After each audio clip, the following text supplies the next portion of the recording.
Teknologi menjabat sebagai wakil kurikulum ya, atau wakil kurikulum atau wakil kepala sekolah di bidang kurikulum. Nah, kalau boleh tahu Ibu sudah bekerja di sini berapa lama ya? Oh, saya bekerja mulai dari tahun 2017 ya. Saya di sini sudah bulan 7 ini 4 tahun pas. Nah, Untuk menjabat wakil kurikulumnya Ibu dari kapan? saya 2017 bulan 11 Sampai sekarang ya Bu? sampai sekarang. Oh, baik. Kalau boleh tahu Bu, kurikulum apa yang dipakai di SMA Teknologi ini? Untuk saat ini seperti yang dicanangkan oleh pemerintah ya, kurikulum yang dilaksanakan di SMA Teknologi sama yang dicanangkan pemerintah juga, yaitu kurikulum 2013. Untuk memakai kurikulum 2013 ini apakah emang dari awal Ibu menjabat dari itu langsung atau ada pergantian Bu? Oh, oke. Awal saya menjabat jadi wakil kurikulum itu SMA kita masih menggunakan kurikulum 2006 KTSP ya. Baru setelah itu kan diwajibkan itu oleh pemerintah bahwa seluruhnya harus menggunakan kurikulum K13 gitu. Baru akhirnya beralih dari KTSP atau 2006 menjadi K13. Ada kesulitan nggak Bu selama memilih kurikulum K13 ini di SMA ini? Kalau kesulitannya mungkin tidak ada ya, karena kan sebenarnya baik kurikulum 2006 dan kurikulum K13 itu sebenarnya tujuannya adalah lebih baik dunia pendidikan kan seperti itu gitu ya. Tapi di bedanya 2006 dengan K13 itu kan di sisi karakter ya, dimana di K13 itu yang ingin dinilai atau ingin diwujudkan masyarakat atau pendidikan kita itu adalah munculnya siswa-siswa yang memiliki kepribadian yang dapat dia gunakan untuk sehari-harinya gitu. Tidak hanya berfokus kepada ilmu pengetahuan dalam artiannya dalam konsep saja gitu. Tadi membahas pendidikan karakter kan Bu, apa saja sih yang dipersiapkan untuk menerapkan pendidikan karakter di sekolah ini? Oke, untuk pendidikan karakter itu sendiri seperti yang kita tahu, karakter itu kan berarti kepribadian ya.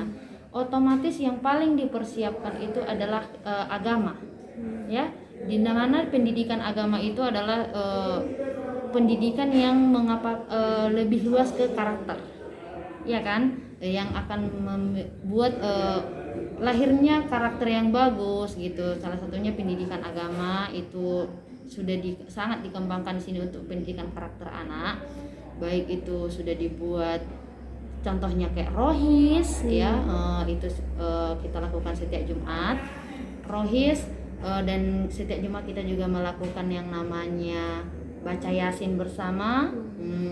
Baru selanjutnya kita di sini ada hafalan surat pendek gitu ya. Baru di sini kita juga melakukan sholat duha ya, itu sholat duha dulu istirahat pertama, baru sholat berjamaah sholat zuhur, itu istirahat kedua. Jadi itu persiapan salah satunya gitu untuk membentuk karakter siswa yang lebih baik nantinya. Untuk mendukungnya itu sih yang lebih banyak dipersiapkan.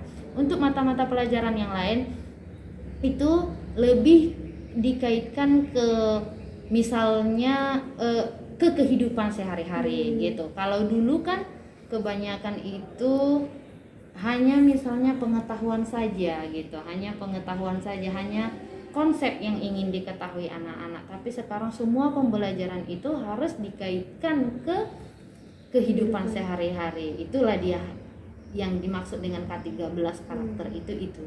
Sejauh mana sih atau bagaimana SMA Teknologi ini menerapkan pendidikan karakter tadi? Sejauh mana kita sudah menerapkannya?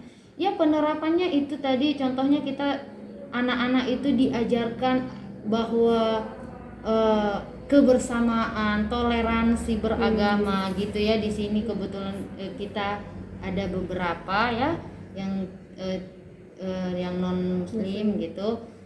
Bagaimana mereka bersosialisasi gitu ya, itu kan cara menerapkan karakter anak gitu.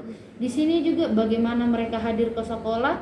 Kalau sebelum masa pandemi kita itu jam 7.00 ya, itu sudah harus apel pagi jam 7.00 gitu. Itu kan membuat karakter anak jadi disiplin Nah, itu penerapannya sejauh ini baru jadi anak di rumah juga akhirnya termotivasi nantinya, oh udah jam 10 saya harus sholat duha, karena di sekolah mereka diwajibkan sholat duha gitu.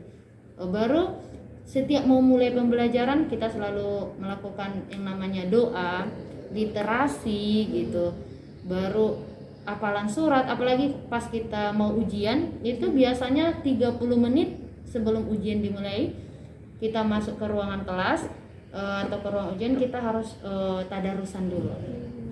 Harus tadarusan dulu baru atau baca surat pendek dulu gitu. Jadi itu kan penerapan karakter yang dilakukan gitu. Kalau untuk sarana dan prasarana yang mendukung pelaksanaan pendidikan karakter ini bagaimana? Kalau sarana dan prasarananya cukup lumayan ya, kita punya musola untuk mendukung itu gitu kan. Baru kita lingkungan sekolah kita juga, misalnya kalau pembelajaran yang memang butuh di luar gitu, kita butuh kita ada perpustakaan untuk mengambil buku sebagai alat untuk literasi gitu ya, untuk yang karakter gitu. Baru kita juga banyak sumber-sumber lainnya ya yang dapat dibuat anak-anak untuk belajar gitu. Baru kita di sini juga kan contoh kayak Yasin, Al-Quran itu ada di sekolah kita gitu. Jadi itu semuanya ya mendukung untuk pembelajaran karakter. Kalau sarana dan prasarananya memang udah semakin berkembang lah, semakin didukung lah dengan apa sarana dan prasarana di sekolah gitu. Kalau tingkat keberhasilan pendidikan karakter di SMA teknologi ini bagaimana? Kalau tingkat keberhasilannya cukup bagus ya, bagus gitu. Karena sebagai salah satu contoh itu kan kita bisa lihat penilaian orang tua gitu. Dia orang tua selalu mengatakan, oh anak saya dulu misalnya sebelum masuk ke teknologi atau ke SMA teknologi tidak pernah sholat duha, gitu. Tetapi sekarang beliau mau sholat duha gitu kan, harus. Dulu dia hafalannya masih sedikit misalnya gitu, oh sekarang dia hafalannya sudah itu. Aturan anaknya nggak pernah baca Yasin, setiap Jumat sudah baca Yasin gitu ya. Itu kalau keberhasilannya cukup bagus gitu ya, cukup bagus. Dan salah satu buktinya anak-anak kita juga tidak pernah terkait masalah di masyarakat gitu kan, karena di sekolah memang dididik bagian sosialnya, karakternya. Pokoknya yang penting kan sekarang ini siswa-siswi kita dari SMA teknologi itu di masyarakat itu harus namanya berbaur gitu, berbaur, memiliki sosial yang bagus kan gitu. Itu sebenarnya karakter itu, agar terlahir anak-anak yang baik, berprestasi di bidang akademik, berprestasi di bidang non akademik gitu. Buktinya sejauh ini kita juga sudah beberapa alumni kita sudah masuk di lewat SMPTN atau lewat undangan ke negeri ya, kayak PTN negeri gitu. Di swasta juga ada, atau di negeri juga ada melalui jalur lain, bukan jalur dari sekolah gitu. Jadi hasil dari itu semua kan berarti anak-anak kita, dan sejauh ini tidak ada laporan alumni kita bahwa ada yang melanggar susila di masyarakat gitu. Belum ada laporan, masih baik-baik saja. Begitu juga dari kampus-kampus yang alumni kita telah berada di sana, semuanya masih baik-baik saja gitu, masih membawa nama baik alma mater lah gitu kan.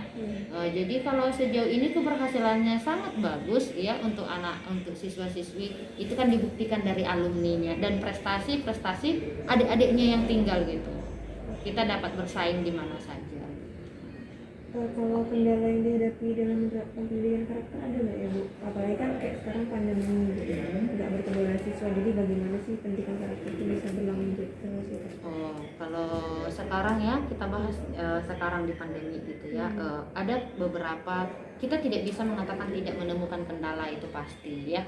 Biasanya kita bertemu dengan anak, misalnya dulu kita bertemu dengan anak keluar baju seragamnya dari celananya gitu, kita kan bisa tegur, nah itu tidak baik, itu tidak rapi, atau dia rambut panjang, nah itu tidak bagus, kamu masih anak sekolah. Sekarang kan kita ceritanya daring gitu ya, kita tidak tatap muka gitu, bahkan dia di rumah, kita di sekolah, atau di, ya kan kita kan kerja dari rumah di masa pandemi ini ya, kita tidak tatap muka gitu ya, kendalanya pasti ada. Contoh, kita tidak bisa lagi langsung menegur anak itu, nak rambutmu harus seperti ini, ya kan gitu ya, pasti akan ada penurunan lah gitu.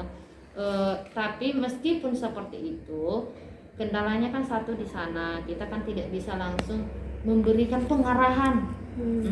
Bagaimana sih belajar itu, bagaimana sih bersikap yang baik itu gitu. Kita hanya bisa kan lewat, dan lewat daring ini tuh kan berapa jam lah bisanya. Berapa jam lah bisanya, dan kita juga mengatakan sholat duha ya nak, iya bu. Nah itu kalau di sekolah kan kita bisa langsung lihat dia sudah sholat duha, kan langsung ada absen. Dia sudah melaksanakan ini, dia datang terlambat ke sekolah, kita ketahui semuanya. Kalau dengan daring ini kan kita bisa jadi dia baru bangun, apakah bisa jadi dia tidak sholat subuh gitu kan. Itu sebenarnya kendala juga itu dalam daring ini gitu. Tapi harapan kedepannya mudah-mudahan sudah bisa tatap muka gitu ya, biar terlaksana lagi. Karena kalau pendidikan karakter itu, kalau kepribadian yang mau dididik, saya rasa sih yang harus tatap muka. Ya harus langsung kita mengatakan bahwa ini, itu, ini dan sebagainya gitu.